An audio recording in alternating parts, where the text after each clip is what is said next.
Smart tutorials. Make a summer sun. Materials: straight pins, felt in 5 colors: orange, light yellow, dark yellow, red, black, white, and blue. Needle and embroidery thread in orange, yellow, red, black, blue, and white. 12-inch length of twine, 12-inch dowel, and scissors. If you don't like to sew, you can use craft glue instead.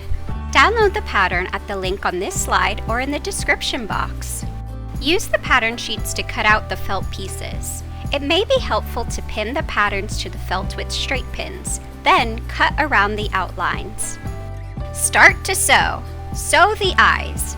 Use small close stitches around the edges of the shapes. Use thread to match the color of the shape you are sewing down. To make a highlight, use white thread and sew small stitches in a little circle. Sew the bottom edge of the eyelashes to the back of the eye. Be careful not to let the stitches show through the front. Sew on the face. Add eyes and rays. Sew on the eyes. Leave lashes loose. Sew down the eye around the red edge. Evenly align the red sunray shape on top of the orange sunray shape. Don't sew. Align the face to the sun rays. You can pin it down, but don't sew yet.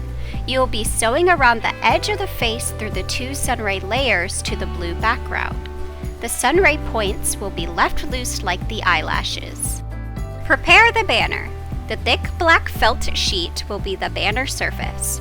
Fold over the top about 1 inch to make a sleeve for the dowel to slide through. Sew along the bottom edge of the fold using blue thread. This will be the back side of the banner. Sew on the sun. Center the sun on the blue banner surface and sew around the yellow edge of the face. Sew through the sun rays to secure the sun to the blue banner. Leave the tips of the sun rays loose. Use yellow thread to sew around the sun face. Don't worry if your sun is tilted a little, like the one in the example. Tie on the twine and you're done.